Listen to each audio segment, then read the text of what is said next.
చూసారా, నేను ఈరోజు ఇంకొక యూట్రస్ స్పెసిమెన్ తీసుకుని వచ్చాను. ఇది టోటల్ అబ్డామినల్ హిస్టెక్టమీ ద్వారా ఈ స్పెసిమెన్ అంతా రిమూవ్ చేసాం.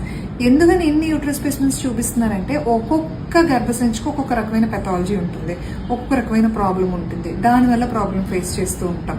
సో ఈ యూట్రస్ లో చూస్తే గర్భసంచి సైజ్ అనేది బాగా పెరిగింది. అండ్ ఆల్సో చూసారా, ఇక్కడ ఉంది ఒక ఫైబ్రాయిడ్. సో ఫైబ్రాయిడ్ అనేది చాలా పొజిషన్స్ లో ఉండొచ్చు. కొన్ని ఫైబ్రాయిడ్స్ ఏంటంటే గర్భసంచి పైన ఉంటాయి, సబ్సెరోజల్ అంటాం.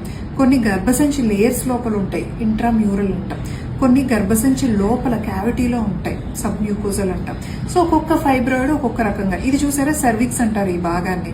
గర్భసంచి ముఖద్వారం సర్విక్స్ దగ్గర వచ్చింది యాక్చువల్లీ ఈ ఫైబ్రాయిడ్ అన్నది. ఒక 4 సెంటీమీటర్స్ ఫైబ్రాయిడ్. సో దీన్ని సర్వైకల్ ఫైబ్రాయిడ్ అని అంటాం అనమాట. సో ప్రతి యూట్రస్ కి ఒక్కొక్క స్టోరీ ఉంటుంది, ఒక్కొక్క దానికి ఒక్కొక్క రకమైన పెథాలజీ ఉంటుంది. సో దీని వల్ల ఈ ఫైబ్రాయిడ్ ఉండడం వల్ల గర్భసంచి సైజ్ అనేది పెరగడం వల్ల తనకి బ్లీడింగ్ అనేది చాలా ఎక్కువగా అయ్యేదన్నమాట. బాగా బ్లీడ్ అయిపోయింది. సో అప్పుడు బ్లడ్ పెట్టుకొని ఇంకా హిస్టెక్టమీ అనేది ప్లాన్ చేసాం. ఇది అబ్డామినల్ హిస్టెక్టమీ ద్వారా తీసిన స్పెసిమెన్. చూసారా, ఇది cervix. Hope this helps. Thank you.